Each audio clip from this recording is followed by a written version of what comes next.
함께 기도하시겠습니다. 거룩하신 아버지 하나님, 우리를 죄악 가운데서 구원해 주시고 소망을 주신 것 진심으로 감사를 드립니다.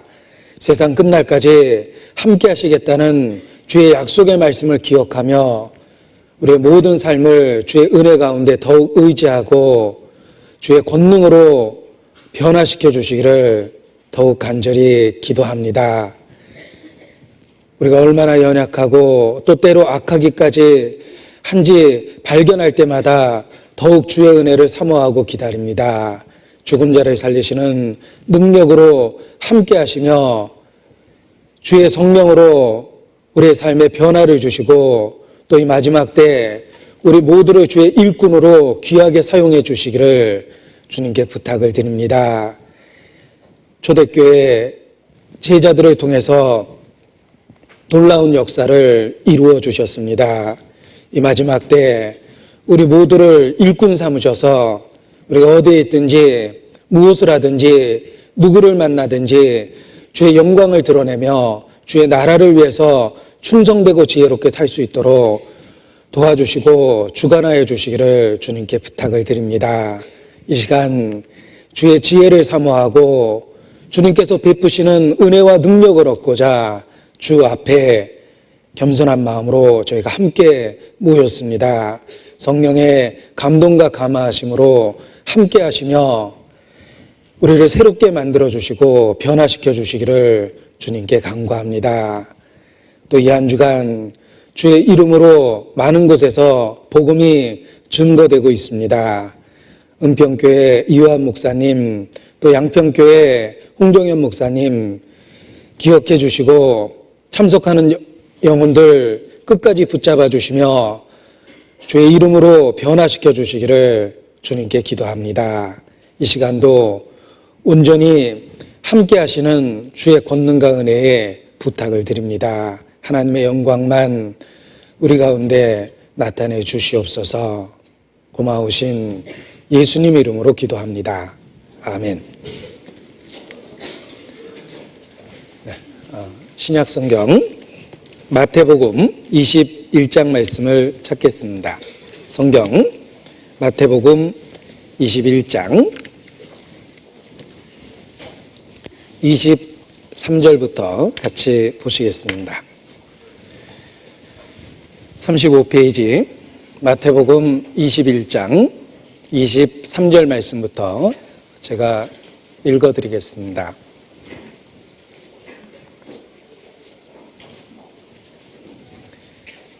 예수께서 성전에 들어가 가르치실새 대제사장들과 백성의 장로들이 나와 가로되 네가 무슨 권세로 이런 일을 하느냐?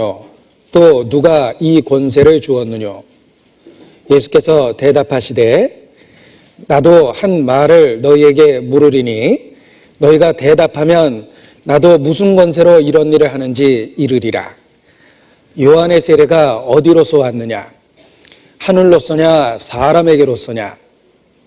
저희가 서로 의논하여 가로되 만일 하늘로서라며 하면 어찌하여 저를 믿지 아니하였느냐 할 것이요 만일 사람에게로서라 하면 모든 사람이 요한을 선지자로 여기니 백성이 무섭다 하여 예수께 대답하여 가로되 우리가 알지 못하노라 하니 예수께서 가라사대 나도 무슨 권세로 이런 일을 하는지 너희에게 이르지 아니하리라.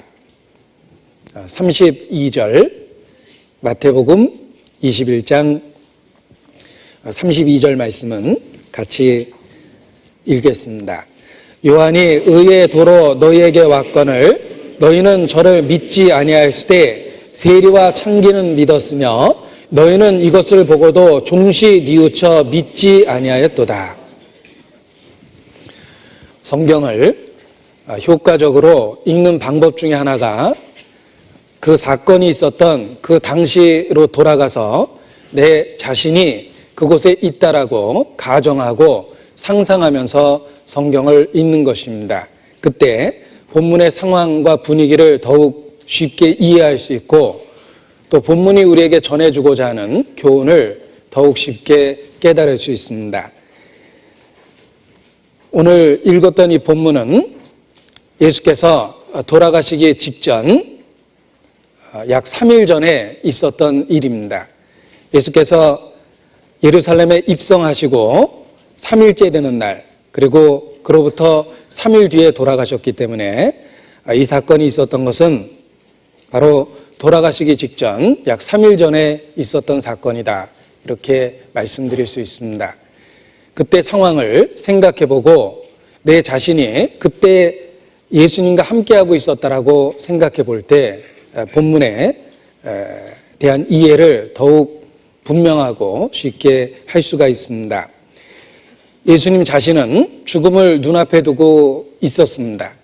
이미 여러 차례 예루살렘에서 돌아가실 것을 제자들에게 예고하시고 여러 차례 말씀하셨습니다. 예수님은 죽음을 눈앞에 두고 있는 바로 그런 상황이었습니다.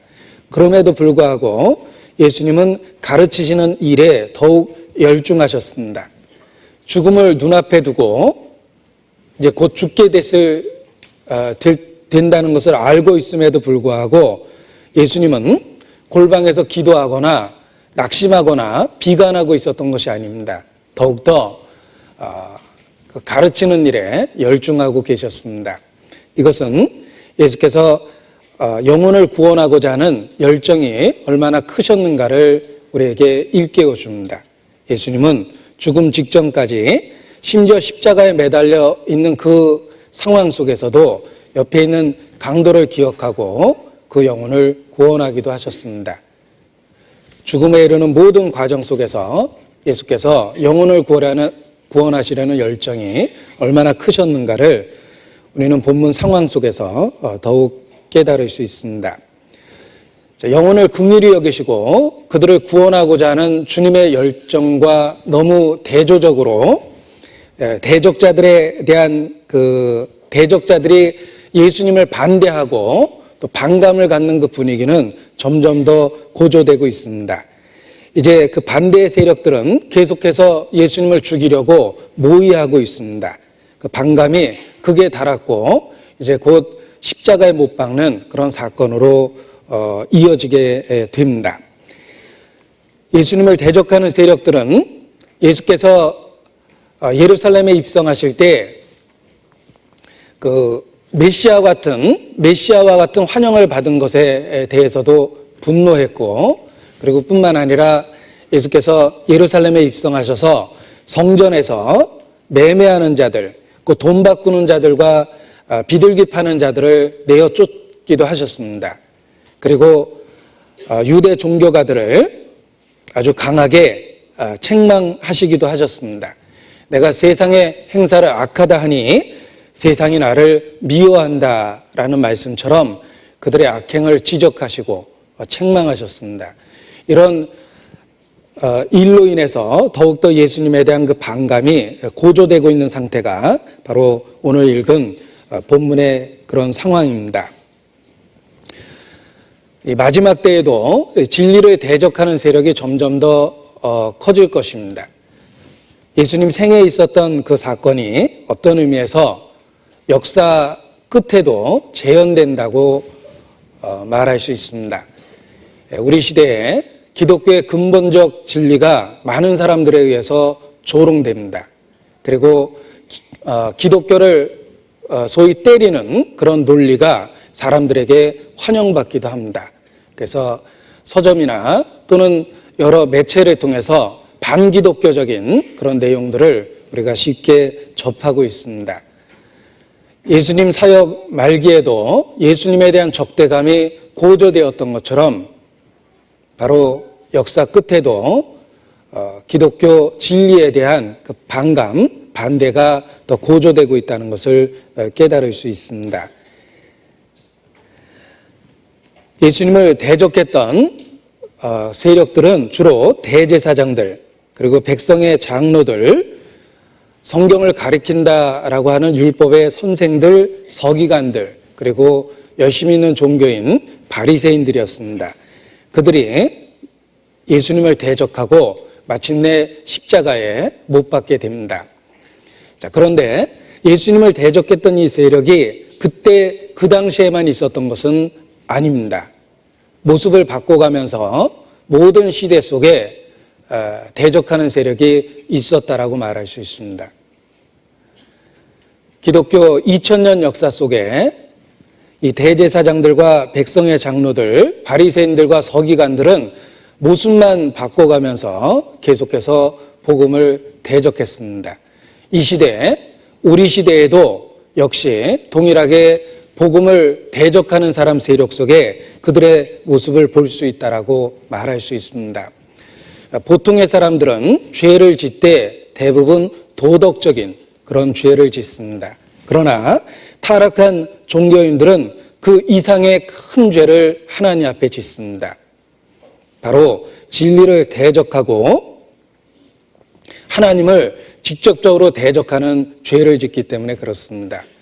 그래서 타락한 종교인들은 도덕적인 범죄자보다 더 악한 모습을 갖고 있다, 이렇게 말할 수 있습니다.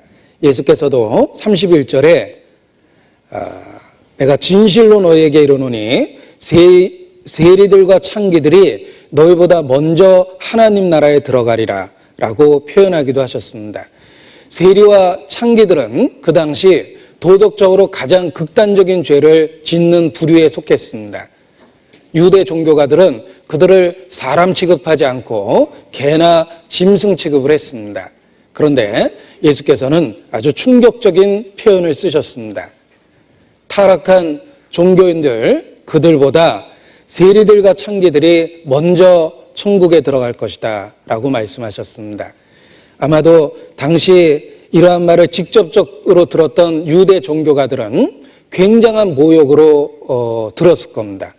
충격을 받을 정도로 예수님에 대한 분노에 사로잡힐 수밖에 없는 그런 표현으로 틀림없이 들었을 겁니다. 그들을 표현하기를 세리와 창기들이 오히려 더 나은 것처럼 이런 그 표현을 쓰셨기 때문에 그렇습니다. 타락한 종교가는 도덕적인 그 죄를 짓는 사람보다 하나님 앞에 더 크고 무서운 죄를 짓는 사람임에 틀림이 없습니다. 그런데 왜 그 당시에 하나님을 섬긴다라고 하는 대제사장들, 백성의 장로들, 그리고 서기관, 바리새인들이 진리를 대적했을까라고 이유를 생각해 보면 우리에게 또 교훈을 받을 수가 있습니다. 우리 자신이 그러한 그 역사적 상황 속에서 교훈을 얻을 수가 있습니다. 그들은 종교적인 자기의 영역, 권위 또는 기득권을 유지하기 위해서 예수님을 대적했습니다. 그들은 사실 진실한 종교인이 아니라 종교를 빙자해서 자기의 영역을 높이고 부를 축적하고 그것을 유지하기 위해서 수단과 방법을 가리지 않았습니다. 이 시대에 타락한 기독교 안에 동일하게 대제사장들, 서기관들, 바리새인들의 모습을 볼 수가 있습니다. 성경에 누구든지 경건에 관한 교훈에 창념치 아니하면 경건을 이익의 재료로 생각하는 다툼이 일어날 거라고 경고하고 계십니다. 종교인이 타락했을 때 도덕적인 범죄보다 더 큰 죄를 짓게 된다라는 것을 생각할 때 믿는 사람으로서 경계로 삼을 수가 있습니다. 우리가 하나님의 이름을 부르고 신앙을 고백하고 살아가고 있습니다. 그러한 우리가 혹 죄를 짓게 되면 도덕적인 범죄보다 하나님을 속이는 죄를 더해서 짓기 때문에 하나님 앞에 더 무섭고 큰 죄가 된다, 이렇게 말할 수 있습니다. 자, 유대 종교가가 예수님에게 와서 질문을 했습니다. 그들은 사실 예수님을 공경에 빠뜨리기 위해서 아주 공개적인 교묘한 질문을 했던 것입니다. 내가 무슨 권세로 이런 일을 하느냐, 또 누가 이 권세를 주었느냐라는 공개적인 질문을 했습니다. 그런데 예수님이 창조주 자신이었다라는 것을 기억해 보십시오. 예수님은 창조주십니다. 말씀이 육신이 되어 우리 가운데 거하신 분입니다. 그는 만물의 주인이십니다. 그런데 피조물인 그들이 예수님께 와서 공개적으로 비난하고 누가 너에게 이런 권세를 주었냐고 질문을 던지고 있습니다. 이러한 상황 자체가 뭔가 큰 문제가 있고 말이 되지 않는 상황이라는 것을 알 수가 있습니다. 마치 종이 주인에게 당신이 나를 다스릴 권세가 어딨냐라고 따지는 것처럼 이치에 맞지 않는 그런 상황이기 때문에 그렇습니다. 피조물인 그들이 창조주인 주님에게 도대체 무슨 권세로 이런 일을 하는지 따져서 묻고 있기 때문에 그렇습니다. 상황을 한번 생각해 봤습니다. 큰 식당에서 아르바이트하는 학생이 있습니다. 그런데 사장이 테이블을 치우는 것을 보고 알아보지 못하고 당신이 누군데 여기 테이블에 손을 대느냐라고 야단을 친다면 사장되는 주인 입장에서 참으로 기가 막힐 겁니다. 또 이런 상황도 생각해 봤습니다. 가정부를 고용해서 부엌에서 일을 하게 만들었습니다. 모처럼 사모님이 부엌에 직접 들어가서 살림을 정리하려고 그러는데 가정부가 쫓아와서 자기가 하는 일에 간섭한다고 화를 내고 당신이 무슨 권세로 이 부엌에 들어왔냐고 사모님에게 야단을 친다면 사모님이 참으로 어이없어 할 겁니다. 그런데 그거보다 더 어이없는 상황이 유대 종교가가 하나님의 아들 되시는 예수님한테 도대체 무슨 권세로 이런 일을 하냐고 따지고 있습니다. 이것이 더 말이 안 되는 상황이며 악한 상황이라고 말할 수가 있습니다. 예수님은 그러한 질문을 하고 있는 그들에게 오히려 역으로 또다시 질문을 하셨습니다. 나도 한 말을 너희에게 물으리니 너희가 대답하면 나도 무슨 권세로 이런 일을 하는지 이르리라. 요한의 세례가 어디로서 왔느냐? 하늘로서냐? 사람에게서로냐? 이렇게 그들에게 질문을 던졌습니다. 예수님은 그들의 악한 상태를 오히려 그들에게 질문하심을 통해서 그들의 악을 드러내셨다 이렇게 말할 수 있습니다. 그런데 그들은 예수님의 이러한 질문에 대해서 대답지 못했습니다. 혹 하늘로서다라고 하면 어찌하여 믿지 아니하였느냐라고 책망을 받을 것 같고 또 사람에게로서다라고 대답을 하면 사람들은 세례 요한을 선지자로 여기고 확신했습니다. 그러한 대중적인 의견에 반대한다는 것 자체가 자기들에게 틀림없이 불리했을 겁니다. 그래서 곤란한 처지에 이르렀기 때문에 아예 모르겠다라고 대답을 했습니다. 예수님은 역으로 그들에게 질문해서 그들의 무지 상태를 드러냈을 뿐만 아니라 그들이 악하다는 것을 분명하게 드러내셨습니다.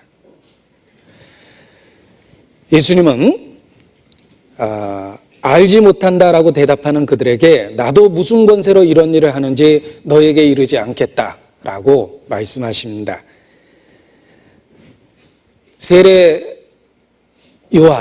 요한의 세례를 거부한 그들은 예수님이 누군지 알 자격조차도 없었던 거다 이렇게 말할 수 있습니다. 하나님이 먼저 받아들여야 될 말씀, 순종해야 될 말씀을 우리에게 주셨을 때 그것을 정면으로 거부하면 하나님이 더 이상 말씀하실 이유가 없습니다. 먼저 순종해야 될 기초적인 명령을 주셨음에도 불구하고 그것을 거부했다면 더 이상 주께서 말씀하실 이유가 없는 것입니다. 그래서 요한의 세례에 대해서 모르겠다고 대답한 그들에게 말씀하지 나도 대답지 않겠다고 예수께서 말씀하신 것입니다. 지금도 그러합니다.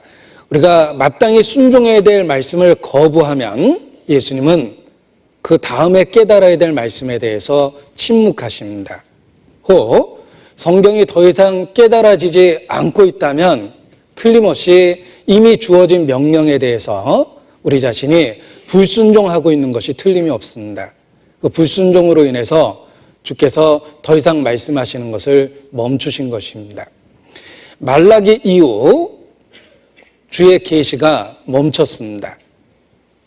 400년 동안 중간 시대라고 일컬어지는 침묵의 시대가 이어집니다. 그리고 예수께서 태어나신 겁니다. 왜 400여 년 동안 말라기 이후 아무런 계시를 주시지 아니하셨을까? 이미 주어진 말씀에 대해서 그들은 거부하고 순종하지 않았기 때문이다. 이렇게 말할 수 있습니다. 새로운 말씀을 들어야 될 때가 아니라 순종해야 될 시기였기 때문에 침묵하셨을 것이다 라는 생각도 하게 됩니다. 우리 개인적으로 적용해서도 같은 교훈을 얻을 수가 있습니다. 우리가 만일 더 이상 말씀이 깨달아지지 않는다면 뭔가 이미 주어진 말씀에 대해서 불순종하고 있기 때문에 주께서 더 이상 우리에게 아무 말도 하지 않는 것이다. 이렇게 말할 수 있습니다. 이미 분명하게 주어진 말씀에 대해서 순종할 때 주께서 새로운 계시를, 새로운 말씀을 우리 마음에 주실 것입니다. 그런데 당시 유대 종교가들은 이미 주어진 말씀에 대해서 정면으로 거부했습니다. 그들은 요한의 세례 그 가르침을 정면으로 거부했습니다. 요한의 세례라는 말은 요한 그 자신을 의미할 뿐만 아니라 그가 전했던 메시지 그 자체를 의미한다. 이렇게 말할 수 있습니다. 요한은 하나님께로부터 보내심을 입었고 그가 전한 메시지는 회개하라라는 메시지였습니다. 요한의 세례를 받지 않았다라는 것이 바로 하나님이 주신 말씀을 그들이 정면으로 거부했다라는 뜻입니다. 하나님의 보내신 자를 거부하는 것, 그것은 하나님에 대한 정면적 범죄입니다. 생각해 보십시오. 왕이 보낸 사신을 대적하고 거절한다는 것은 왕을 대적하고 거절한다는 것과 똑같은 의미입니다. 요한, 그는 하나님에 의하여 보내심을 받은 자입니다. 뿐만 아니라 그의 메시지는 하나님의 직접적인 메시지였습니다. 회개하라. 그런데 그들은 요한의 세례를 정면으로 거부했습니다. 결국 하나님을 정면으로 거부하고 죄를 지은 것이다. 이렇게 말씀드릴 수 있습니다. 사실 구약 성경의 제일 마지막 부분에 세례 요한, 그를 보낼 것이라고 예언되어 있습니다. 말라기 4장, 제일 끝장을 보시겠습니다.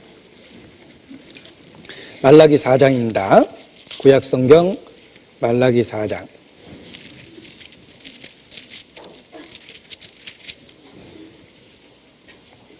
5절입니다.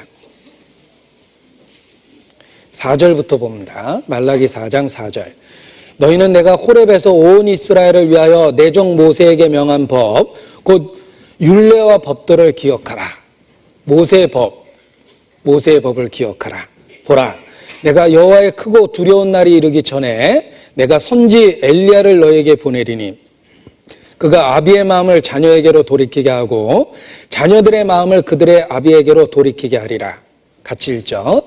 돌이키지 아니하면 두렵건대 내가 와서 저주로 그 땅을 칠까 하노라 하시니라. 자, 선지 엘리야를 보내겠다. 모세의 법을 기억하라. 선지 엘리야를 보내겠다. 모세의 법에 따라 그들의 잘못된 것을 드러내시고 회개하라라고 외쳤던 엘리야를 보내시겠다고 말씀하셨습니다. 그리고 경고도 주셨습니다. 돌이키지 아니하면 두렵건대 내가 와서 저주로 그 땅을 칠까 하노라 하셨습니다. 자, 구약 성경의 마지막 메시지를 기억해 보십시오. 엘리야를 보낼 것이다. 회개하라. 돌이키지 아니하면 저주할 것이라고 경고와 함께 말씀이 주어져 있습니다. 세례 요한은 엘리야의 심령과 능력으로 왔다라고 기록되어 있습니다. 주께서 말라기서를 통해서 약속하신 그 오리라 했던 엘리야가 바로 세례 요한입니다.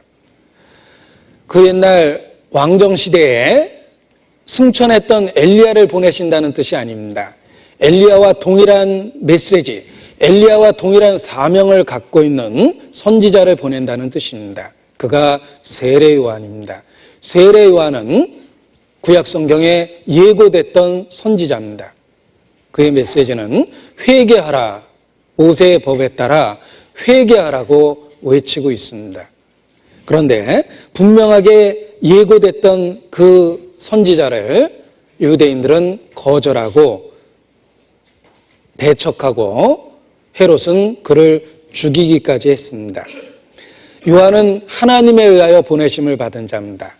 그를 거절하고 죽였다라는 것은 하나님에 대한 정면적 도전이요 거부입니다. 요한복음 1장 세례 요한에 대해서 몇 구절 살펴보겠습니다. 요한복음 1장 6절입니다.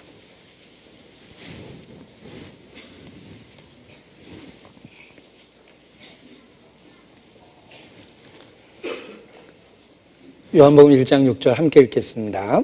하나님께로서 보내심을 받은 사람이 났으니 이름은 요한이라. 자, 요한은 분명하게 하나님에 의하여 보내심을 받은 자입니다. 하나님의 사신입니다. 그의 메시지는 23절에 분명하게 표현되어 있습니다. 세례 요한의 사역입니다. 가로되 나는 선지자 이사야의 말과 같이 주의 길을 곧게 하라고 광야에서 외치는 자의 소리로라 하니라. 주의 길을 곧게 하라고. 우리가 사모하던 주, 곧 메시아가 오실 것이다. 그 메시아를 맞이할 준비를 해야 된다. 나는 그 메시아의 길을 예비하기 위해서 왔다. 그것이 바로 약속되었던 엘리야 세례 요한이었습니다. 요한은 엘리야의 심령과 능력으로 왔고, 그리고 주의 길을 곧게 하기 위해서, 주의 사역을 예비하기 위해서 왔다라는 것을 알 수가 있습니다. 마태복음 3장 세례 요한의 사역에 대해서 몇 구절 또 보겠습니다. 마태복음 3장 2절입니다. 마태복음 3장 2절.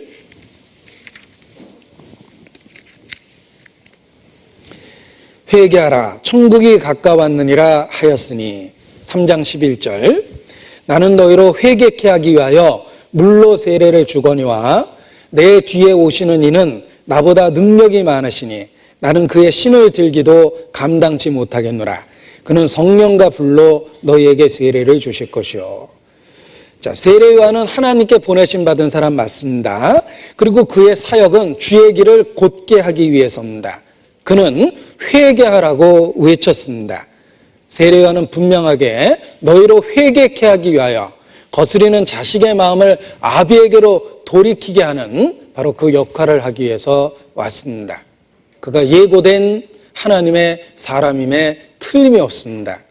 그럼에도 불구하고 대제사장들과 백성의 장로들과 서기관들과 율법사들은 세례 요한을 거부했습니다. 요한의 세례를 거부했습니다. 그것은 하나님을 거부한 것입니다. 그리고 요한의 세례를 거부했다는 것은 자신이 회개해야 될 죄가 있다는 것을 인정하지 않았다는 뜻입니다.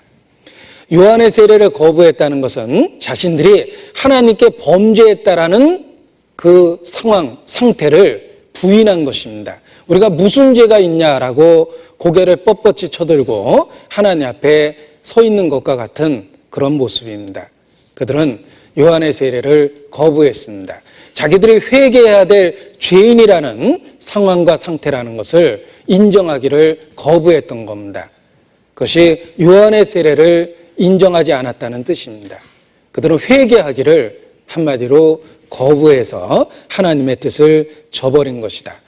그들은 곧 속죄라는 놀라운 은혜를 베풀 메시아를 맞이할 준비가 안 돼 있었습니다.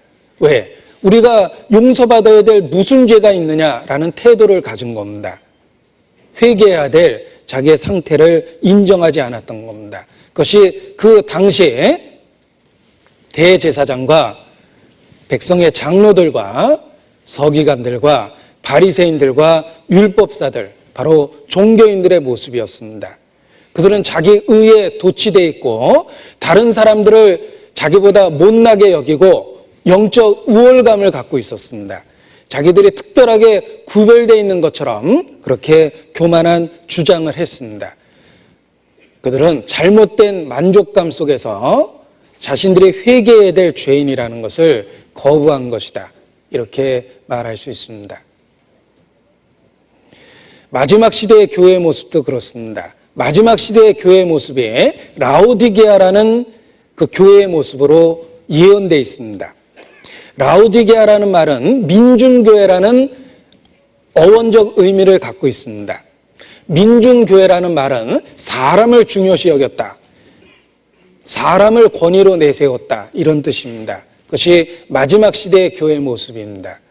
마지막 시대의 교회의 모습은 하나님 앞에 철저한 위선으로 이루어져 있고 더더욱 자신의 죄를 인정하지 않는 그런 악함을 더하고 있습니다. 자기 상태에 만족해 있는 모습이 마지막 라오디게아의 교회의 모습이며 예수님을 대적했던 그 당시의 모습이기도 합니다. 요한계시록 3장 라오디게아의 모습을 보겠습니다. 라오디게아 요한계시록 3장입니다.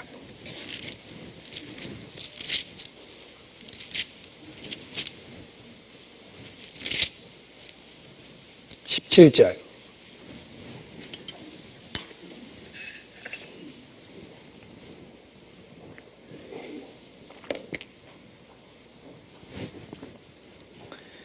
같이 읽겠습니다. 내가 말하기를 나는 부자라 부요하여 부족한 것이 없다 하나 내 공고한 것과 가련한 것과 가난한 것과 눈먼 것과 벌거벗은 것을 알지 못하는도다. 라오디게아는 그 교회는 주님을 문 밖에 세워놓은 상태입니다. 주님과의 교제가 단절되어 있습니다. 예수님은 문 바깥에서 문을 두들긴다고 말씀하십니다. 20절에 볼지어다 내가 문 밖에 서서 두드리노니 예수님과의 교제가 단절되어 있는 상태입니다. 그럼에도 불구하고 영적 우월감과 자부심으로 가득 차 있습니다. 나는 부자라 부요하여 부족한 것이 없다. 그것이 헛된 우월의식입니다. 자기에 대한 자부심으로 가득 차 있고 자기의 문제점을 전혀 깨닫지 못하고 있습니다. 그러나 실상은 공고하고 가련하고 눈멀고 벌거벗었다고 책망하십니다. 유대 종교가의 모습이 그러했습니다. 그들은 스스로 평가하기를 아브라함의 자손이여 하나님만 섬기고 있고 자기들이 영적으로 뛰어나다고 착각하고 있었습니다. 그들도 스스로 자기의 영적 상태에 대해서 나는 부자라 부유하여 부족한 것이 없다라고 스스로 평가하고 있었습니다. 그러나 그들의 영적 상태는 공고하고 가련하고 가난하고 눈멀고 벌거벗었습니다. 이것이 예수님을 대적했던 종교인들의 모습입니다. 지금도 회개를 거부하는 타락한 종교인의 모습이기도 합니다. 하나님이 가장 싫어하는 것 교만입니다. 영적 교만 가장 싫어하십니다. 자기를 의롭다고 믿고 다른 사람을 멸시하고 하나님 앞에 자기 자신에 대한 자부심을 갖고 스스로 대견하게 여기는 사람, 이런 사람 하나님이 가장 가증하게 여기고 가장 미워하십니다. 교만의 극치입니다. 그러한 자들을 예수님께서 당시에 독사의 자식들아 하고 부르셨습니다. 아주 혐오스럽고 악한 존재라는 뜻입니다. 종교적 위선, 종교적 우월의식은 하나님 앞에 독사 같은 혐오스러운 죄라는 것을 기억해야 됩니다. 그들은 회개의 필요성을 정면으로 거부했습니다. 그래서 요한의 세례를 받아들이지 않은 것입니다. 이사야서 65장입니다. 이사야서 65장 5절입니다.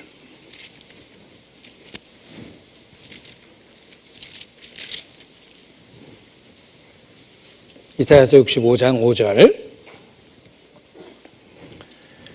사람에게 이르기를 너는 내 자리에 섰고 내게 가까이 하지 말라. 나는 너보다 거룩함이니라 하나니 이런 자들은 내 코의 연기요 종일 타는 불이로다. 자, 코의 연기가 얼마나 고통스럽고 성가십니까? 종일 타는 불도 마찬가지입니다. 근심거리입니다. 우리가 산불이 타오르는 걸 보면서 편안하게 잠잘 수 있는 사람은 없을 겁니다. 하나님 보시기에 정말 견딜 수 없는 존재가 있습니다. 나는 너보다 거룩하다. 이와 같이 타인과 비교해서 우월의식이 있는 사람, 하나님 보기에 정말 견딜 수 없는 악한 사람들입니다. 그들은 악을 가지고 있고 더 큰 악은 자기가 악하다는 것조차도 인정하지 않았다는 겁니다. 강호순, 그가 재판 과정을 지켜본 사람들의 글 속에 나옵니다. 나는 다시 태어나도 다시는 잡히지 않을 것이다. 다시 태어나면 난 다시 잡히지 않고 살인을 계속할 것이다. 그런 태도를 처음에 가졌답니다.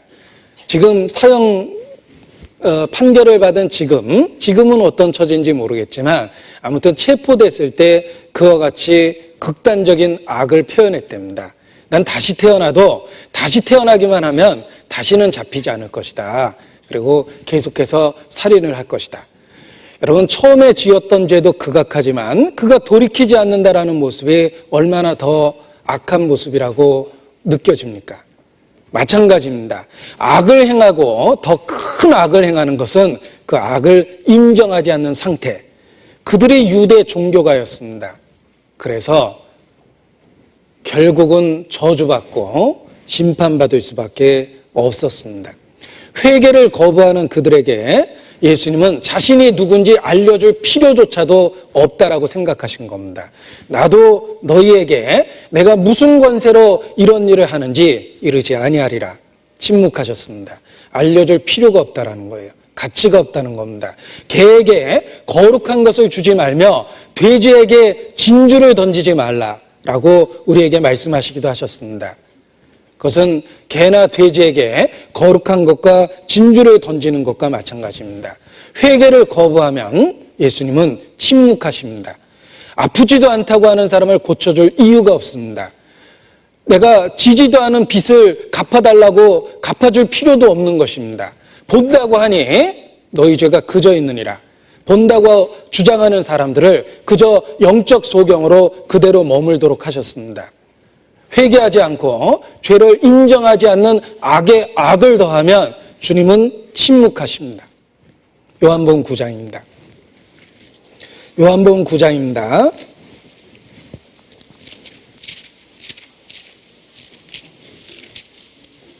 39절. 요한복음 9장 39절. 예수께서 가라사대 내가 심판하러 이 세상에 왔으니 보지 못하는 자들을 보게 하고 보는 자들은 소경되게 하려 함이라 하시니 바리새인 중에 예수와 함께 있던 자들이 이 말씀을 듣고 가로되 우리도 소경인가. 예수께서 가라사대 같이 읽겠습니다.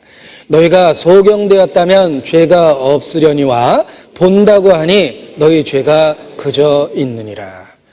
너희가 죄인이라고 고백했다면 용서받을 수 있는 기회가 있었을 텐데 너희가 죄가 없다고 주장하니 너희 죄가 그저 있느니라. 이렇게 말씀하신 뜻입니다. 죄를 죄로 인정하지 않고 회개를 거부하면 결코 구원받을 수 없습니다. 예수님은 그들에게 침묵하셨습니다. 자, 예수께서 너무나 중요한 진리를 선포하셨습니다. 진리를 알지니 진리가 너희를 자유케 하리라. 놀라운 말씀을 하셨습니다. 그런데 그 말씀을 들었던 유대인의 반응은 아주 뜻밖입니다. 요한복음 8장 32절입니다. 진리를 알지니 진리가 너희를 자유케 하리라. 저희가 대답하되 우리가 아브라함의 자손이라 남의 종이 된 적이 없거늘 어찌하여 우리가 자유케 되리라 하느냐. 예수께서 대답하시되 진실로 진실로 너희에게 이르노니 죄를 범하는 자마다 죄의 종이라. 너희는 죄의 종이다. 죄를 범하니 죄의 종이다. 그러나 인자가 너희를 참으로 죄로부터 자유케 하며 너희를 의의 일꾼으로 만들 수 있다라는 놀라운 진리를 선포하신 겁니다. 그런데 유대인들은 죄로 인정하기를 거부했습니다. 우리가 종된 적이 없다라고 주장했습니다. 그러니 예수께서 자신이 메시아라는 그것을 그들에게 분명하게 알려줄 수가 없었던 겁니다. 예수님은 침묵하십니다. 자, 회개하기를 거부하면, 죄를 죄로 인정하기를 거부하면 절대로 구원받을 수 없습니다. 구원받을 수 있는 선행 조건은, 반드시 필요한 선행 조건은 회개합니다. 성경을 주의 깊게 살펴보면 구원받으라는 말 앞에 항상 붙어있는 말이 있습니다. 회개하고 복음을 믿으라, 이렇게 되어 있습니다. 때가 찼고 하나님의 나라가 가까웠으니 회개하고 복음을 믿으라. 너희가 회개하여 각각 예수 그리스도의 이름으로 세례를 받고 죄사함을 얻으라. 자, 복음을 믿으라, 죄사함을 얻으라 라는 말에 전제 조건이 있습니다. 회개하고 죄를 죄로 인정하고 그때 구원을 받을 수 있다라는 뜻입니다. 이제 온 세상을 명하여 회개하라 명하셨습니다. 알지 못하던 시대에는 하나님의 허물치 아니하셨거니와 이제는 어디든지 사람을 다 명하사 회개하라 하셨습니다. 그리스도의 십자가의 속죄 사역이 완성되었을 때 그 놀라운 은혜를 얻기 위해서 분명한 조건을 거셨습니다. 온 천하를 명하여 이제 회개하라 그러셨습니다. 십자가가 주어지기 전에 회개해도 구원받을 수 있는 방법이 없었습니다.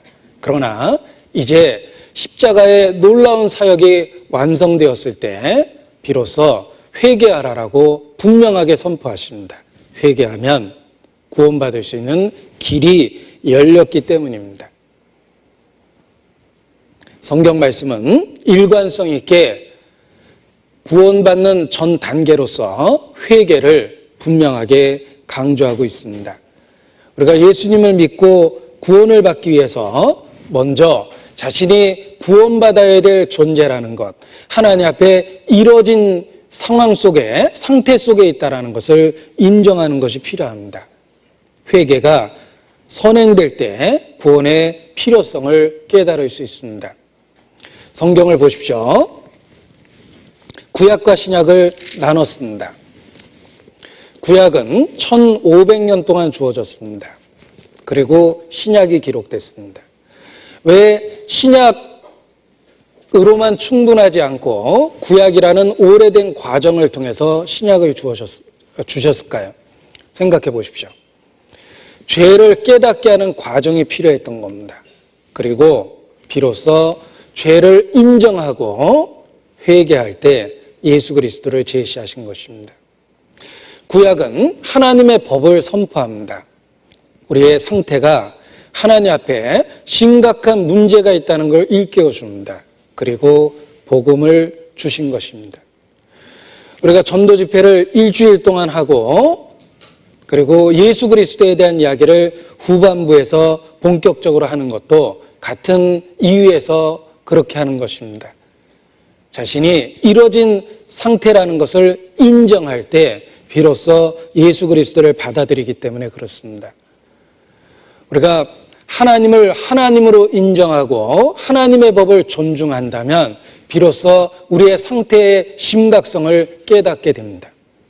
우리가 얼마나 악하고 연약하고 무가치하며 우리의 삶이 하나님 앞에 반역적이라는 것을 깨닫게 됩니다.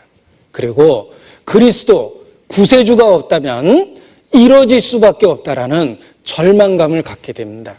그래서 구세주를 간절히 사모하게 되고 예수 그리스도에 대한 이야기를 들었을 때 온 마음으로 받아들일 수밖에 없습니다. 죄를 인정할 때, 회개의 필요성을 인정할 때 비로소 복음이 되는 겁니다.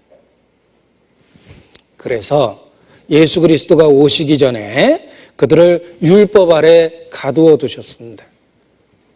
예수께서 오시기 전에 모세가 먼저 왔습니다.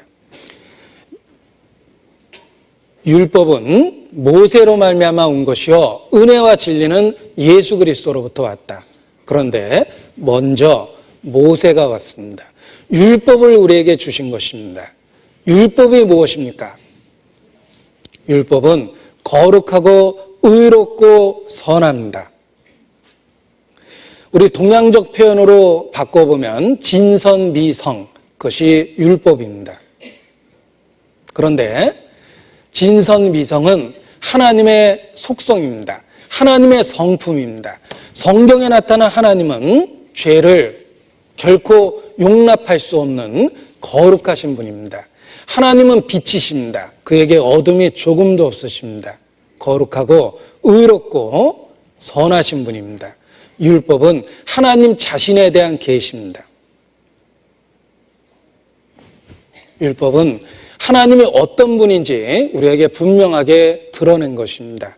우리로 하여금 결코 작은 죄라도 얕보지 못하도록 경고하고 있는 겁니다. 그에게는 어둠이 조금도 없으십니다. 그는 완전한 빛이시며 의롭고 거룩하며 선합니다. 그것이 율법이 선포하고 있는 진리입니다. 그 율법 앞에서 우리는 비로소 우리의 어둠을 볼 수가 있습니다. 빛으로 어둠을 인식하기 시작하는 것입니다. 하나님을 하나님으로서 인식하기 시작합니다.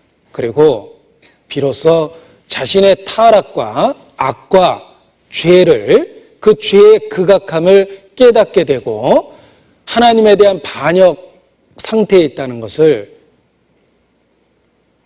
깨닫게 되는 것입니다. 사람은 자기 스스로 자기를 평가하면 절대 죄를 못 깨닫습니다. 저희가 자기로서 자기를 비교하니 지혜가 없도다 그랬습니다. 뿐만 아니라 자기와 비슷한 동종의 사람들과 비교해도 죄를 깨달을 수 없습니다. 시대마다 바뀌는 사회적 법률로 봐도 죄를 깨달을 수 없습니다. 그렇습니다. 내 스스로 나 자신을 평가했을 때 죄를 깨달을 수가 없습니다.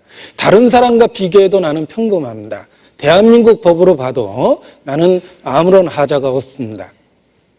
그러나 거룩하고 의롭고 선한 하나님 앞에 섰을 때, 완전한 빛이신 하나님 앞에 섰을 때 비로소 죄를 깨닫게 됩니다. 그 죄에 대한 깨달음은 그리스도에 대한 필요성으로 바뀌는 겁니다. 내가 왜 구원을 받아야 되는지 그 절대적 필요성을 깊이 깨닫게 됩니다. 율법이 우리를 그리스도에게로 인도하는 몽학 선생이 된다라고 성경은 표현하고 있습니다. 예수께서도 말씀하셨습니다. 혹 죽은 자 가운데 살아나는 이가 있다 하여도 그의 말을 듣지 아니할 것이다. 만일 그들이 모세에게 배우지 아니한다면 죽은 자가 살아나도 그 말을 듣지 아니할 것이라고 말씀하셨습니다. 그렇습니다. 아무리 놀라운 기적이 주어져도 모세에게 배우지 아니하면 진리를, 복음을 결코 받아들일 수가 없습니다. 누가복음 16장입니다. 누가복음 16장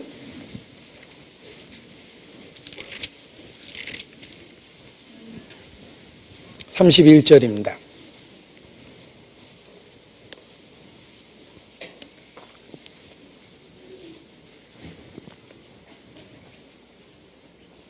같이 읽죠. 가로되 모세와 선지자들에게 듣지 아니하면 비록 죽은 자 가운데서 살아난 자가 있을지라도 권함을 받지 아니하리라 하였다 하시니라. 자, 모세와 선지자들에게 듣지 아니하면, 그들의 가르침을 배우지 않고 그들의 가르침을 행하고자 하지 아니하면 복음의 필요성을 느끼지 못하거나 복음을 얕잡아 보게 되어 있습니다. 우리는 율법을 통해서, 하나님의 거룩한 속성을 통해서 비로소 우리의 죄가 얼마나 심각한지 깨닫게 됩니다. 우리 스스로 절대로 천국에 갈 수 없다라는 절망적 무능함을 발견하게 됩니다. 우리가 심판 아래 있고 저주 아래 있다는 것을 인정할 수밖에 없게 됩니다. 모세와 선지자들에게 배울 때 비로소 우리는 복음에 대한 열망을 갖게 됩니다. 우리에게 구세주가 필요하다라는 그런 절대적 필요성을 깨닫게 됩니다. 자기가 얼마나 악하고 타락한 상태인지 바로 하나님의 거룩을 통해서 우리는 발견하게 됩니다. 그래서 성경은 그러한 우리의 상태를 허물과 죄로 죽었다라고 이야기합니다. 여러분, 죽었다라는 말이 우리에게 얼마나 공감되는 그런 느낌을 일으킵니까? 죽음은 인간에게 전율을 일으킵니다. 성경은 우리의 영적 상태를 죽었다라고 말합니다. 아담 안에서 죽었습니다. 자, 죽은 지 하루 이틀 냄새가 나죠. 3일, 4일, 열흘 물이 흐르고 벌레가 생깁니다. 한 달 지나면 도저히 지켜볼 수 없을 만큼 혐오감을 일으킨 겁니다. 우리가 아담 안에서 수천 년을 썩었습니다. 우리의 영적 상태가, 부패가 얼마나 지독할 거라고 상상할 수가 있습니다. 하나님 보시기에 그렇습니다. 허물과 죄로 죽었습니다. 예수님은 아주 단도직입적으로 말씀하셨습니다. 너희는 너희 아비 마귀에게서 났으니 너희 아비의 욕심을 너희도 행하고자 하느니라. 저는 처음부터 살인한 자요, 그 속에 진리가 없으므로 진리에 서지 못하고 거짓을 말할 때마다 제 것으로 말하나니 이는 저가 거짓말장이요 거짓의 아비가 되었습니다. 너희는 너희 아비 마귀에게서 났으니 너희 아비의 욕심을 너희도 행하고자 하느니라. 여러분, 남 얘기처럼 생각하지 말고 잘 생각해 보십시오. 마귀가 하는 짓을 우리도 다 합니다. 미움, 시기, 분노, 질투, 하나님에 대한 반역, 악간, 불순종, 마귀가 하는 짓 다 합니다. 너희가 너희 아비의 행사를 너희도 하는도다 그랬습니다. 우리가 얼마나 타락되어 있는지 분명하게 그렇게 표현하셨습니다. 우리는 선을 행할 능력이 없습니다. 하나님과 원수되어 있습니다. 하나님 앞에 철저하게 타락된 죄성을 갖고 있습니다. 그래서 성경에서 인간을 표현하는 혐오스러운 단어를 우리는 다 받아들일 수밖에 없습니다. 자녀의 떡을 취하여 개에게 던짐이 마땅치 않다. 그 말도 개인적으로 받아들입니다. 정말 내가 영적 상태가 하나님, 거룩한 하나님 앞에 개 같은 상태구나 라는 것도 받아들일 수밖에 없고, 벌레인 사람 구더기인 인생이랴, 그 말도 아주 혐오스럽지만 내 영적 상태를 생각할 때 받아들일 수밖에 없습니다. 또 사람을 메뚜기 같다라고 표현하시기도 하셨습니다. 수만 마리의 메뚜기 떼처럼 하나님 앞에 가치 없고 의미 없는 존재이기도 합니다. 그리고 때로 죄를 갖고 있는 사람을 독사라고도 표현하셨습니다. 내가 독사의 알을 품었다라고 말씀하셨는데, 그런 혐오스러운 표현도 개인적으로 받아들여질 수밖에 없었습니다. 개, 짐승, 벌레, 독사, 메뚜기, 아니 그보다 더 심한 표현을 쓴다 해도 우리의 죄성을 발견했을 때 우리는 그 말을 하나님 앞에 받아들일 수밖에 없었습니다. 우리가 이뤄진 상태요, 하나님 앞에 얼마나 악한 상태인지 일깨워주는 표현들입니다. 이사야서 43장입니다. 41장입니다. 이사야서 41장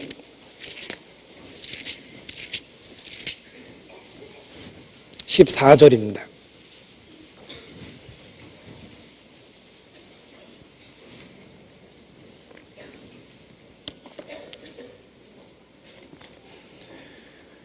지렁이 같은 너 야곱아.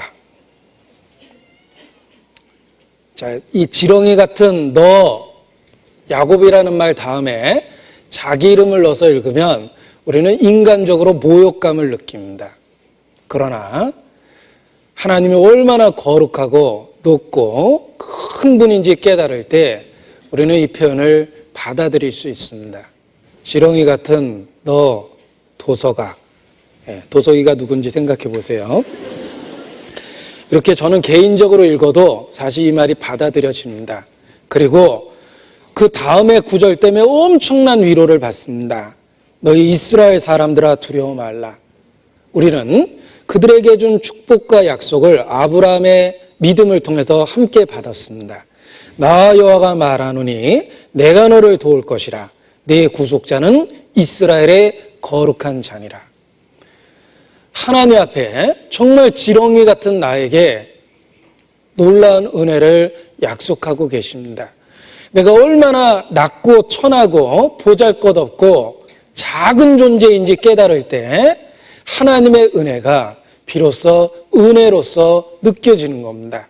나의 구세주가 얼마나 놀라운 일을 하셨는지를 깨닫게 됩니다. 죄를 죄로 인정하고 요한의 세례를 받아들이고 하나님 앞에 내 영적 상태에 대해서 통감했을 때 비로소 복음이 복음되고 메시아가 내게 절대적으로 필요하다는 것을 깨닫게 되고 그분을 결코 부인할 수 없다라는 생각을 하게 되는 겁니다. 죄를 죄로 인정할 때 우리는 비로소 메시아에 대해서 열망하게 되고 그를 간절한 마음으로 붙잡고 의지하게 됩니다. 유일한 소망이십니다. 천하인간에게 구원 얻을 만한 다른 이름을 우리에게 주신 일이 없다. 그렇습니다. 우리의 절망적 상태에 메시아, 십자가에 못 박힌 그리스도 외에는 정답이 없다라는 것을 뼈저리게 깨닫게 됩니다. 바울도 자신의 죄성을 발견하고 큰 절망감을 느낍니다. 누가 이 사망의 몸에서 나를 건져내랴. 그런데 그 절망적 음성 뒤에 바로 믿음의 소리가 뒤따릅니다. 우리 주 예수 그리스도로 말미암아 하나님께 감사리로다. 누가 이 사망의 몸에서 나를 건져내랴 울부짖을 때 우리는 곧 우리가 믿을 수밖에 없는 절대적 진리를 발견하게 됩니다. 십자가에 못 박힌 그리스도입니다. 요한의 세례가 성령의 세례를 가능하게 하는 것입니다. 내가 이뤄진 상황과 상태 속에 있다는 걸 인정할 때 그리스도가 비로소 나의 그리스도가 되는 것입니다. 요한의 세례를 거부하면 구원은 없습니다. 복음은 그에게 주어지지 않습니다. 우리가 얼마나 타락되어 있고 죄성을 갖고 있는 존재라는 걸 처절하게 깨닫고 인정할 때 복음이 비로소 복음된다. 이렇게 말씀드릴 수 있습니다. 로마서 7장입니다.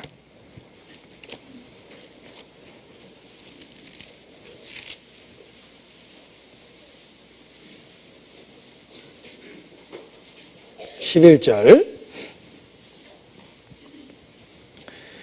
죄가 기회를 타서 계명으로 말미암아 나를 속이고 그것으로 나를 죽였는지라.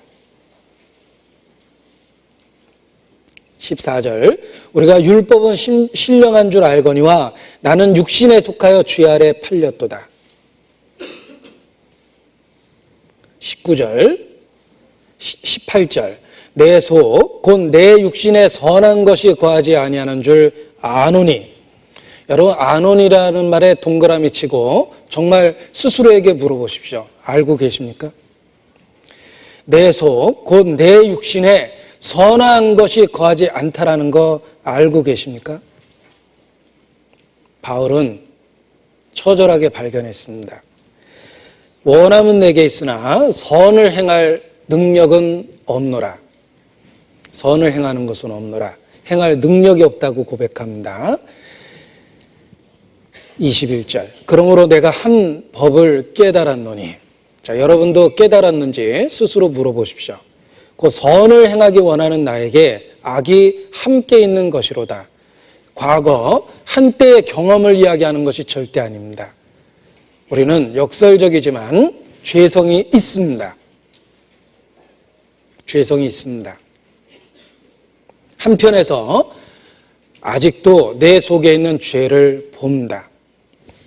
22절 21절 그러므로 내가 한 법을 깨달았노니 곧 선을 행하기 원하는 나에게 악이 함께 있는 것이로다. 내 속사람으로는 하나님의 법을 즐거워하되 틀림없이 성령이 주신 새로운 마음이 있습니다. 그럼에도 불구하고 23절 내 지체 속에서 한 다른 법이 내 마음의 법과 싸워 내 지체 속에 있는 죄의 법 아래로 나를 사로잡아 오는 걸 보는도다. 오라 나는 공고한 사람이로다. 이 사망의 몸에서 누가 나를 건져내랴 하고 끝을 내면 저주죠. 그런데 25절이 붙어 있어요. 바로 붙어 있습니다. 저는 요 25자를 없애고 한 구절로 붙여놓고 싶어요. 실제로 동시에 나온 외침이기 때문에 그렇습니다.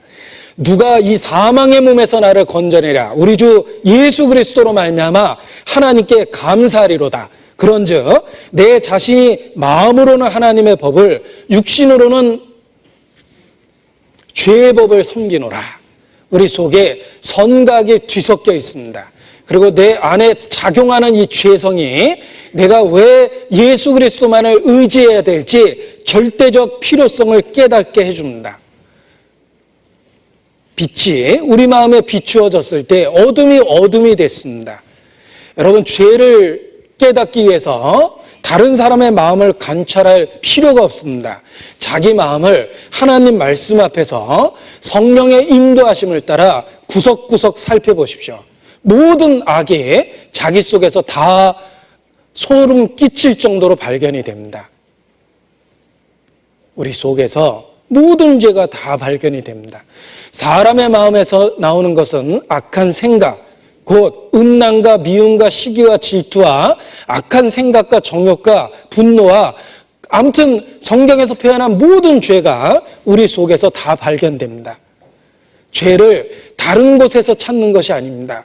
신문에 나타난 기사를 통해서 사례를 들 필요도 없습니다. 우리 속을 빛으로 주의 말씀과 성령의 조명을 통해서 구석구석 살펴보면 성경에서 말하는 모든 악이 다 들어있습니다. 자기 자신을 들여다보면서 우리는 철저하게 자신이 타락되어 있다는 것을 깨달을 수밖에 없습니다. 완고함이 있습니다. 시기가 있습니다. 질투가 있습니다. 분노가 있습니다. 고집이 있습니다. 회개치 아니하는 마음이 있습니다. 심지어 내가 믿는 하나님에 대한 반역의 의지도 있습니다. 자기 마음을 구석구석 살펴보면 모든 죄가 그 속에 다 들어있다는 것을 깨닫게 됩니다. 누가 이 사망의 몸에서 나를 건져내랴. 그 순간 동시에 우리 속에 터지는 믿음의 외침이 있습니다. 그래서 내게 그리스도가 필요하다. 그래서 내게 구세주가 필요하다. 그래서 내게 십자가에 못 박힌 예수, 그분이 내게 절대적으로 필요하다는 것을 깨닫게 됩니다. 죄에 대한 깨달음은 사슴이 물을 찾듯 목마름이라는 갈증을 우리 마음에 일으킵니다. 선에 대한 목마름을 주고 의를 사모하는 마음을 우리 마음에 줍니다.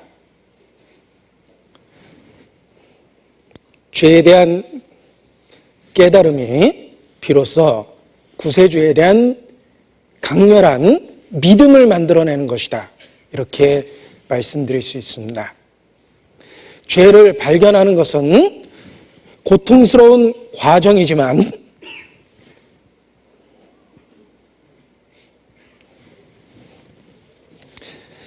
그 과정을 통해 비로소 구원, 그 놀라운 진리를 자기 것으로 비로소 깨닫게 됩니다. 고린도서 7장입니다.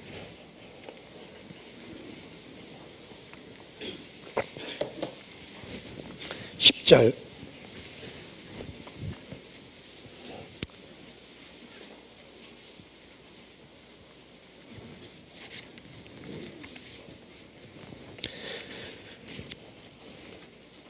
고린도후서 7장 10절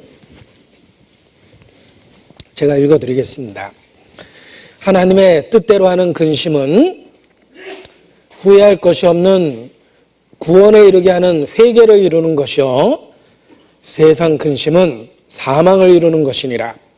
보라, 하나님 뜻대로 하게 한 이 근심이 너희로 얼마나 간절하게 하며 얼마나 변명하게 하며 얼마나 분하게 하며 얼마나 두렵게 하며 얼마나 사모하게 하며 얼마나 열심 있게 하며 얼마나 벌하게 하였는가. 너희가 저 일에 대하여 1절 너희 자신의 깨끗함을 나타내었느니라. 자, 하나님 뜻대로 하는 근심이 있습니다. 세상 근심은 무엇을 먹을까 마실까와 관련된 그런 근심일 것입니다. 그러나 정말 성령이 그를 사로잡으면 하나님 뜻대로 하는 근심을 하게 됩니다. 하나님 뜻대로 하는 근심이 바로 죄에 대한 자각과 발견입니다. 자기 죄에 대한 처절한 발견들입니다. 그리고 그러한 근심은 후회할 것이 없는 구원에 이르게 하는 회개가 됩니다. 비로소 자기 죄를 인정하고 하나님께 돌이키려는 마음을 갖게 되는 것입니다. 그리고 간절하게 그리스도를 사모하게 됩니다. 내가 너에게 무엇을 해주기 원하느냐? 주의 보기를 원하나이다. 주여 낫기를 원하나이다. 우리도 메시아 주님에게 그렇게 부르짖게 됩니다. 주여 낫기를 원하나이다. 주의 보기를 원하나이다. 내 현재의 상태로부터 벗어나기를 바라고 원합니다. 내가 완전한 의의 형상을 입고 마음에 아무런 거부감과 저항감 없이 주님 앞에 서기를 바라고 원합니다. 내게 의가 자연스럽고 내게 어떤 죄도 생각나지 않는 그런 완전한 의를 힘입기 원합니다. 그런 마음으로 부르짖게 됩니다. 그때 비로소 죄인을 부르시는 주님의 음성을 듣게 됩니다. 십자가의 의미를 깨닫게 됩니다. 왜 하필이면 십자가에서 피를 흘려서 구원해 줬는지 그 진리를 깨닫게 됩니다. 그리고 부활의 소식을 들으면서 우리를 받아주셨다라는 놀라운 약속의 말씀을 확증할 수 있게 됩니다. 십자가가 비로소 개인 것이 되고 주의 놀라운 사랑의 깊이와 높이와 길이와 그 어떠함을 더욱더 깨닫게 됩니다. 자신의 죄에 대한 자각이 후회할 것이 없는 구원에 이르는 회개를 이룬다는 것을 기억하셔야 됩니다. 제가 근본적인 진리를 다시 설명했습니다. 한때 구원받은 경험을 이야기하고자 하는 것이 아닙니다. 구원받은 이후에 날마다 새로워지는 진리를 이야기하고자 하는 것입니다. 거룩하신 하나님은 더욱더 거룩하게 느껴지고 내 본성은 더욱더 초라하고 악하게 느껴집니다. 그리고 놀라운 건 그 엄청난 갭을 십자가로 채워주신다는 것입니다. 이것은 그리스도인의 새로운 경험이며 날마다 하는 경험입니다. 그 감격이 있기 때문에 우리가 하루를 주님 안에서 살려는 의지와 결심을 갖는 것입니다. 그리스도의 사랑이 우리를 강권하시는도다. 그 근본적 진리를 일깨우면서 그리스도인이 비로소 세상을 살 수 있는 힘을 얻게 되고 유혹을 거절하고자 하는 결단력을 갖게 되는 것입니다. 그래서 세례, 요한의 세례, 우리의 죄성에 대한 자각과 인정, 그것이 우리에게 한때 필요한 진리가 아니다. 죄를 자각하며 우리는 더 큰 은혜를 발견해 나간다라는 이야기를 드리고 싶습니다. 자, 예수께서 누구에게 침묵하셨는지 본문으로 다시 돌아가 보겠습니다.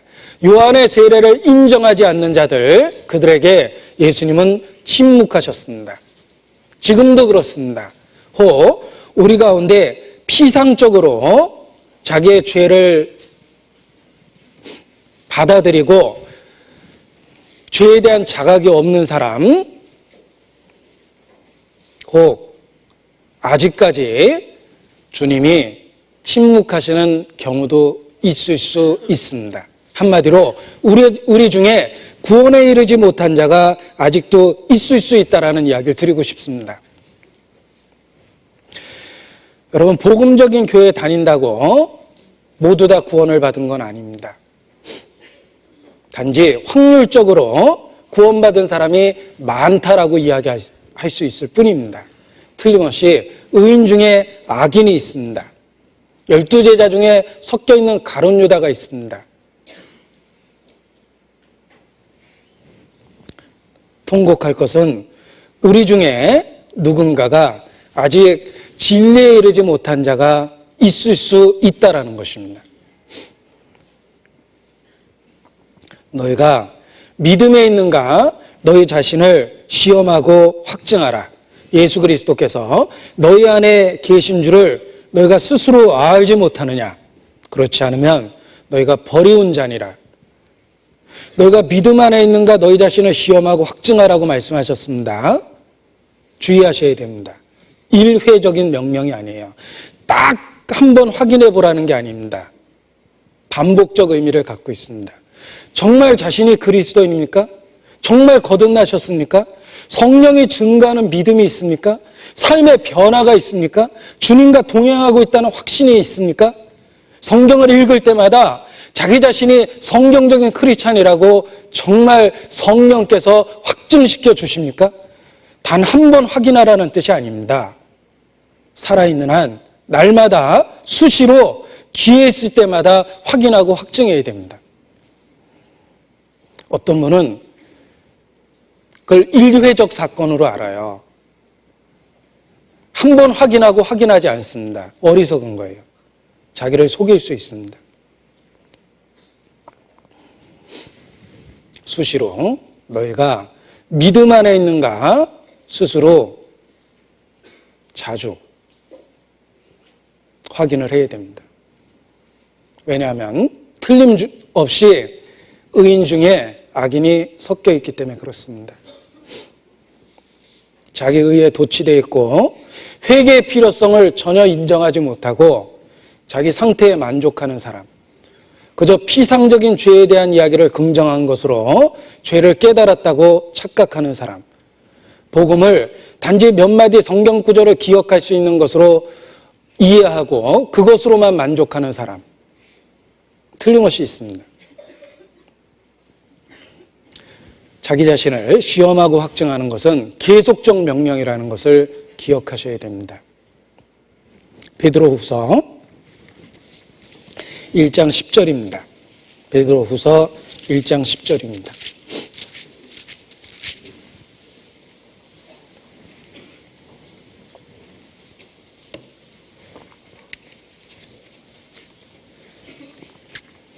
같이 읽죠. 그러므로 형제들아 더욱 힘써 너의 부르심과 택하심을 굳게 하라. 너희가 이것을 행한즉 언제든지 실족지 아니하리라. 너희 부르심과 택하심을 굳게 하라. 자기 믿음을 시험해보고 확증해 봐야 됩니다. 너희가 더욱 힘써 그랬죠. 자신의 영혼의 문제를 결코 소홀히 하면 안 됩니다. 간단한 교리문답 갖고 피상적인 성경의 지식만을 갖고 자기를 속이면 절대 안 됩니다. 점검하고 확인하고 확증해야 됩니다. 자신을 살펴보는 과정 속에서 더 많은 성경 말씀을 깨달을 수 있습니다. 저는 개인적으로 구원을 확실히 받았던 시점이 있습니다. 그러나 그 이후 오히려 죄에 대한 발견 때문에 더 큰 고민 속에 빠진 적이 있었습니다. 그런데 그런 고민하고 고통받는 과정 속에서 성경을 더욱더 열심히 읽을 수밖에 없었고 성경에 있는 소중한 약속의 말씀을 외워질 정도로 정말 열심히 봤습니다. 복음을 그때 다 외웠습니다. 우리가 흔히 복음이라고 하는 이야기 그 구절들을 구원에 대한 의심, 죄에 대한 자각과 발견이 있을 때 그때 다 외웠습니다. 그리고 내가 처음에 알았던 성경의 지식과 비교할 수 없을 정도로 그 복음이 깊이가 있는 내용이라는 걸 깨달았습니다. 죄에 대한 자각과 발견이 고통스러운 과정이지만 그 과정을 통해서 오히려 말씀에 대한 깊이와 이해를 더 하게 되었고 그리스도의 사랑의 길이와 높이와 깊이와 그 넓이의 어떠함을 정말 깨닫게 되었습니다. 그런데 정말 걱정스러운 것은 오히려 구원을 안 받은 것 같은 그런 사람이 구원을 확신하고 있는 모습을 주변에서 많이 보기 때문에 진짜 걱정스럽습니다. 객관적으로 보기에는 구원을 안 받은 것 같은데 본인은 구원에 대한 확신을 이야기합니다. 쉽게 피상적으로 습관적으로 한두 마디 이야기를 하면서 자기 구원을 확신합니다. 아무런 삶의 변화도 없고 실제적인 순종도 없으면서 단지 성경 말씀에 대한 지식적인 동의, 가끔 공감과 감동한다라는 이유만으로 자기가 크리스찬이라고 착각하는 사람 많습니다. 그럴 때마다 정말 믿음에 있는가 시험해보고 확증해보라고 권하고 싶습니다. 제가 구원받은 사람을 흔들어 놓으려고 그러는 것이 아닙니다. 아니, 구원받은 사람이 흔들려도 괜찮습니다. 정말 확실히 구원받았다면 흔들려도 결국은 다시 일어서게 돼 있습니다. 그 중심에 추가 있기 때문에 오뚜기처럼 흔들어놔도 결국은 다시 주님께서 세워주십니다. 문제는 구원받지도 않고 전혀 요동하지 않는 사람이 있습니다. 헛된 자부심과 확신만을 갖고 있는 사람이 있습니다. 그래서 두렵고 그래서 성경적으로 경고하고 싶은 마음이 가득합니다. 스스로 깨끗한 자로 여기면서 오히려 그 더러운 것을 씻지 않는 무리가 있느니라. 잠언 30장 12절 말씀인데 무리가 있다고 그랬죠. 한두 사람이 아니라는 뜻입니다. 틀림없이 섞인 무리가 있습니다. 찬송에 주 예수 대문 밖에 기다려 섰으나 단단히 잠가두니 못 들어오시네. 나 주를 믿노라고 그 이름 부르나 문 밖에 세워두니 나의 참나의 수치라 라는 찬송의 가사가 있습니다. 그런 가사처럼 정말 주님을 문 밖에 세워놓고 단단히 장가둔 사람이 있을 수 있다는 거예요. 우리 중에도 있습니다. 회개하지 않는 사람의 특징이 있습니다. 요한의 세례를 거부한 사람들의 특징이 있습니다. 첫 번째는 무변화예요. 아무런 변화가 없습니다. 회개하지 않았다는 확실한 증거는 바로 무변화입니다. 그들은 구원을 입술로는 이야기하고 삶은 변하지 않습니다. 여전히 죄 가운데 있습니다. 술을 좋아했다면 여전히 술을 좋아하고 욕설을 입에 담고 살았다면 여전히 욕설을 입에 담고 삽니다. 성경은 전혀 그렇게 얘기하지 않습니다. 누구든지 그리스도 예수 안에 있으면 새로운 피조물이라 보라고 말씀하십니다. 이전 것은 지나갔으니 새 것이 되었도다. 그런데 그런 성경 말씀과 정반대입니다. 구원을 받았다고 그러는데 전혀 변하지 않습니다. 구원받지 않은 사람의 특징이 무변화라는 것 먼저 일깨우고 싶습니다. 그리고 죄에 대한 저항감이나 극복력이 전혀 없습니다. 죄에 대한 경건한 슬픔이 없습니다. 자기 자신에 대한 혐오감이 없습니다. 자기 자신에 대한 자부심이 가득합니다. 다른 사람을 다 얕잡아보고 자기보다 밑으로 여기면서 삽니다. 자기가 꽤 높은 신앙적 경지에 올라와 있는 것처럼 착각 속에서 삽니다. 그래서 심지어 교회 일꾼들도 아주 쉽게 폄하해버립니다. 죄에 대한 무감각, 무변화, 무반응, 구원받지 못했다는 가장 확실한 증거입니다. 하나님 뜻대로 하고자 하는 열망이 없습니다. 선한 일에 대한 의지가 없습니다. 성령은 우리 속에 하나님 뜻대로 살고자 하는 자원하는 마음을 주십니다. 그런데 그런 마음 전혀 없습니다. 단지 신앙적인 의무를 이야기하면 짐처럼 부담처럼 여깁니다. 그리고 어떻게 구원을 확신한다고 이야기합니까? 예수께서 말씀하셨습니다. 너희가 피리를 불어도 춤추지 않고 애곡하여도 가슴을 치지 않았다. 무반응, 무감동입니다. 아무 생각 없습니다. 더 이상 성경 말씀이 그 마음에 격동을 일으키지 않습니다. 늘 비슷해 보이고 단순해 보이고 지루하게 느껴질 뿐입니다.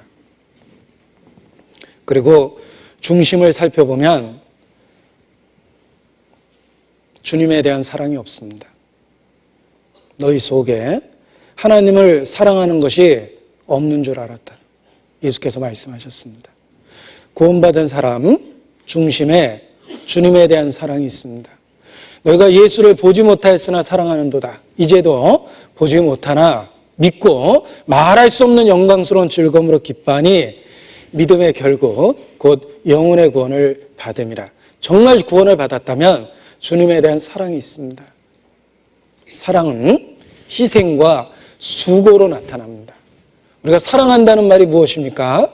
희생하고 수고하는 것입니다. 주님을 위해서 아무런 희생과 수고하지 않습니다. 너희 속에 하나님을 사랑하는 것이 없는 줄 알았다. 딱 그 상태입니다. 가끔 물론 자신의 잘못에 대해서 후회하기도 합니다.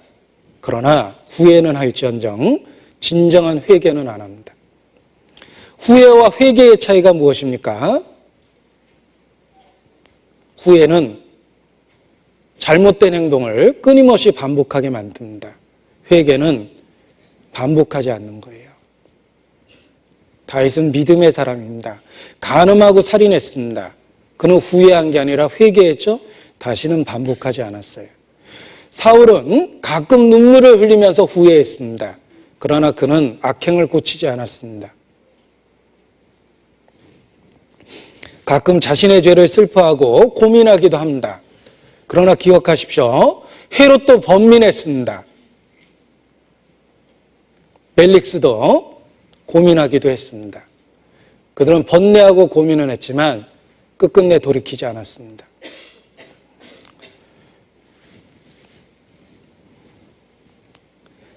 회개하지 않는 사람의 모습을 경고하기 위해서 예수께서 두 가지 비유를 사용하셨습니다.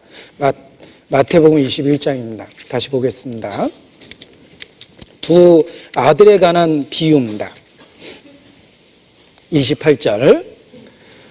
예수께서는 요한의 세례를 거부한 그 악한 그들에게 돌이키게 하기 위해서 두 가지 비유를 말씀하셨습니다. 28절입니다. 그러나 너희 생각에는 어떠하뇨? 자, 저 같으면 정 떨어져서 말 안 하고 등을 돌리고 가버렸을 텐데 예수님은 정말 은혜와 자비가 넘칩니다.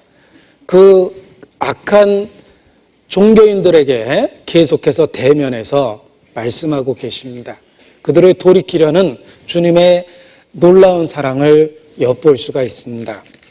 그러나 너희 생각에는 어떠하뇨? 한 사람이 두 아들이 있는데 맏아들에게 가서 이르되 예, 오늘 포도원에 가서 일하라 하니 대답하여 가로되 아버지여 가겠소이다 하더니 가지 아니하고 둘째 아들에게 가서 또 이같이 말하니 대답하여 가로되 싫소이다 하더니 그 후에 뉘우치고 갔으니 그 둘 중에 누가 아비의 뜻대로 하였느냐? 가로되 둘째 아들이니이다. 예수께서 저희에게 이르시되 내가 진실로 너희에게 이르노니 세리들과 창기들이 너희보다 먼저 하나님의 나라에 들어가리라. 요한이 의의 도로 너희에게 왔거늘 너희는 저를 믿지 아니하였으되 세리와 창기는 믿었으며 너희는 이것을 보고도 종신 이웃쳐 믿지 아니하였도다. 자, 이 두 아들에 대한 비유를 생각해 보십시오. 자, 우리가 이 두 아들 비유 그때 그곳에 있었다고 한번 생각을 해보죠. 우리는 말만 들었습니다. 우리는 큰아들을 칭찬했을 거예요. 큰아들 확실하대. 아버지가 일 시키자마자 예 알았습니다. 그 큰아들 훌륭하대 라고 생각을 했을 겁니다. 그러나 그 뒷이야기를 다 지켜보면 결국은 둘째 아들이 순종한 아들입니다. 신앙생활은 말로 하는 게 절대 아닙니다. 우리가 말로 바울이 될 수도 있고 말로 베드로가 될 수도 있고 말로 사랑이 넘치는 요한이 될 수도 있습니다. 그러나 실제의 삶은 가룟 유다가 될 수도 있습니다. 신앙생활은 말로 하는 게 아니에요. 실질적으로 누가 순종했느냐가 참으로 중요합니다. 너희가 회개에 합당한 열매를 맺으라 라고 말씀하셨습니다. 회개에 합당한 열매가 행위라는 뜻이에요. 너희의 실제적인 삶으로 너희가 회개했다는 걸 보여봐라. 거짓 선지자를 어떻게 구별합니까? 말 갖고 구별합니까? 아닙니다. 열매로 그들을 안다라고 말씀하셨습니다. 결국은 그 행위대로 될 것이다 라고 말씀하셨습니다. 거짓 선지자는 말로 구별 안 합니다. 못합니다. 행위로 하는 거예요. 실제의 삶이 하나님의 사람인지 거짓 선지자인지 구별시켜주는 겁니다. 둘째 아들은 행동으로 순종을 표현했습니다. 실소이다 하더니 실제로는 갔죠. 사실 우리의 본성은 주의 말씀에 대해서 우리 본능은 즉각적으로 실소이다 라고 대답합니다. 우리 속에는 죄성이 있습니다. 그러나 믿음은 본성을 이기는 게 믿음입니다. 내 본성은 실소이다 이지만 진짜 살아있는 믿음이 있다면 하고 갑니다. 본성을 이기고 말씀에 순종하게 됩니다. 그것이 참된 믿음을 가진 사람의 모습입니다. 불행하게도 종교인들은 신앙을 입술에만 담았습니다. 지금도 그렇습니다. 대제사장들의 후에 우리 중에도 있습니다. 신앙을 입술에만 담는 거예요. 입만 갖고 신앙생활을 합니다. 교리에 대한 지식적 동의가 그 사람이 생각하는 신앙의 전부입니다.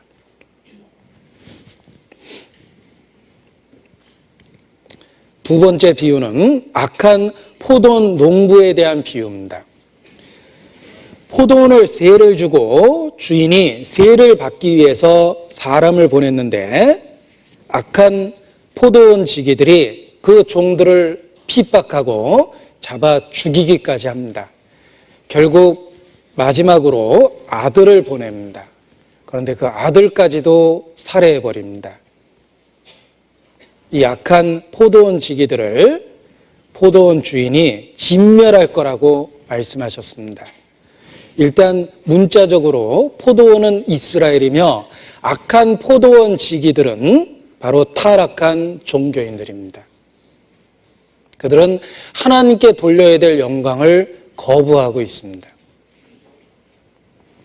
그런데 이 악한 포도원 농부들에 대한 이야기가 바로 이 시대에 우리 자신에게 해당될 수 있다라고 이야기 드리고 싶습니다. 우리 자신이 이 악한 포도원 품꾼들처럼 행동할 수 있다는 겁니다. 포도원은 주인의 것입니다. 그런데 이 품꾼들은 마치 자기 것인 양 소유를 주장하고 마땅히 주인에게 드려야 될 세를 내지 않았습니다. 우리들의 삶의 모습 속에서도 이 악한 포도원 지기의 모습이 나타날 수 있습니다. 자기 인생을 자기의 것이라고 착각하는 겁니다. 우리의 생명은 하나님이 주셨으며 우리가 오늘 하루 누리고 산 모든 것도 하나님께서 주신 것입니다. 내게 있는 것 중에 받지 않은 것이 무엇이냐? 한마디로 내 인생 자체가 하나님이 주신 포도원입니다. 이 포도원은 하나님의 것입니다. 그럼에도 불구하고 우리는 자기 인생을 자기를 위해서 삽니다. 자기의 시간과 물질과 재능, 오직 자기를 위해서만 씁니다. 그가 악한 포도원 품꾼들과 같고 하나님의 아들을 죽이는 악한 행동을 하는 것과 마찬가지입니다. 게다가 여러 번 기회를 줬죠.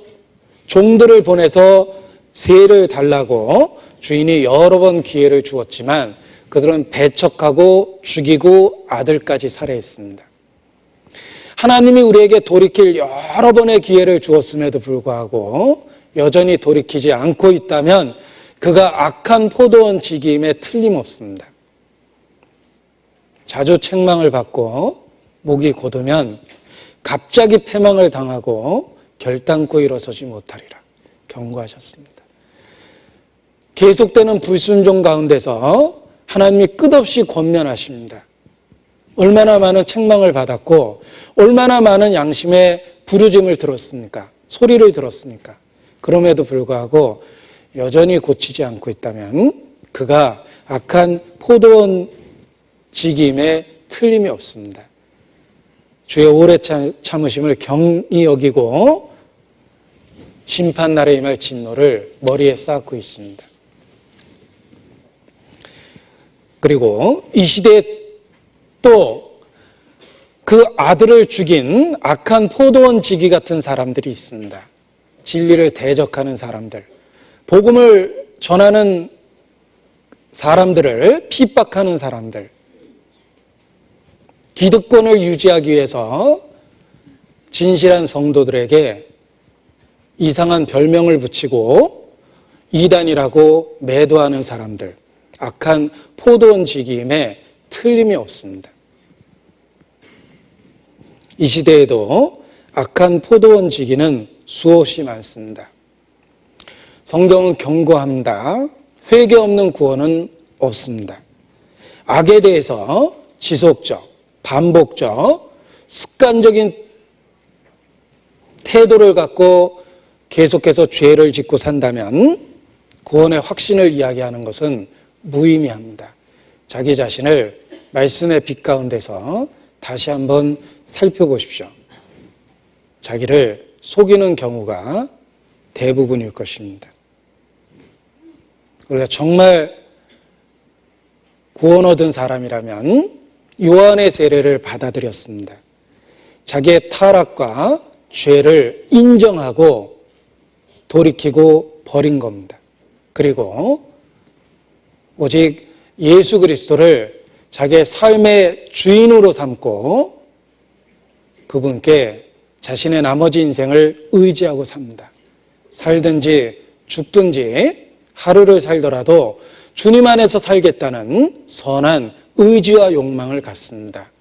그 선한 마음은 주께서 우리 마음에 새롭게 창조하신 겁니다. 창조라는 말을 쓴 건 없었는데 생겼다라는 뜻입니다. 오늘 이 말씀을 통해서 우리 자신이 다 하나님 앞에 자기를 돌아보고 자기가 주 안에 있는지 혹 아직 주 바깥에 있는지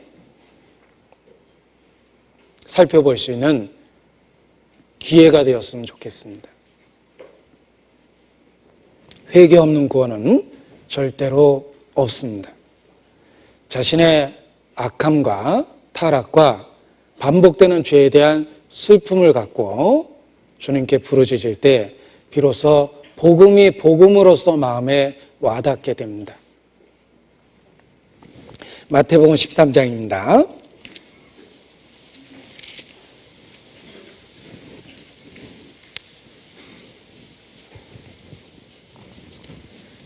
16절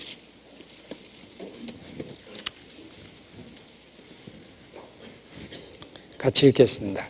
그러나 너희 눈은 봄으로 너희의 귀는 들음으로 복이 있도다.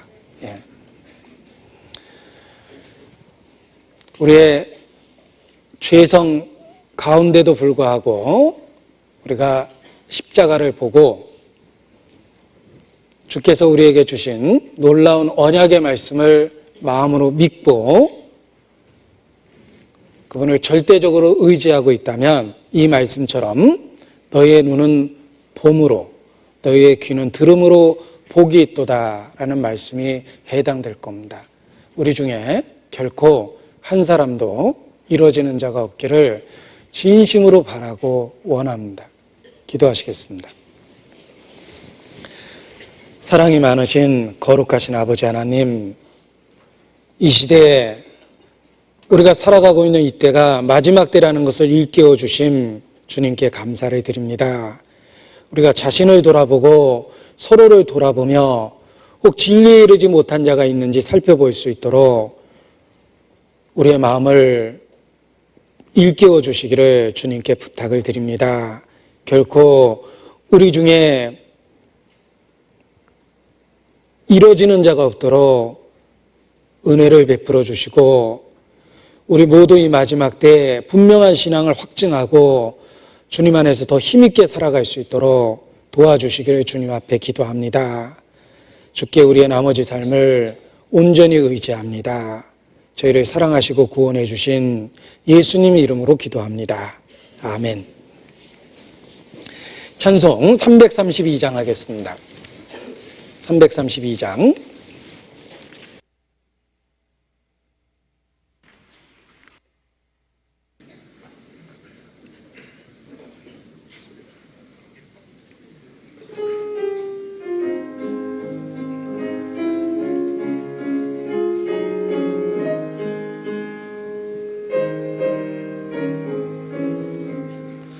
나 행한 것 죄뿐이니 주 예수께 비옵기는 나의 몸과 나의 마음을 깨끗하게 하옵소서.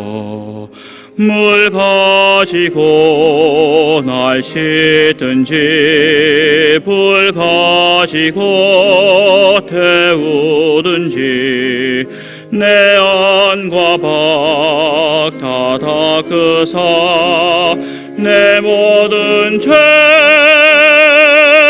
멸하소서. 내 어두운 눈 밝히시니 참 기쁘고 고마우나 그보다 더 원하오무 정결한 마음 주옵소서. 물 가지고 날 씻든지 불 가지고 태우든지 내 안과 밖 다 닦으사 내 모든 죄 멸하소서. 정결한 마음 그 속에서 신령한 빛 빛이 오니 이러한 마음 나 얻으면 눈까지도 밝으리라. 물 가지고 날 씻든지 불 가지고 태우든지 내 안과 밖 다 닦으사 내 모든 죄 멸하소서. 못된 행실 다 고치고 죄질 생각 다 버려도 주 앞에서 정결타고 자랑치는 못하리라. 물 가지고 날 씻든지 불 가지고 태우든지 내 안과 밖 다 닦으사 내 모든 죄 멸하소서.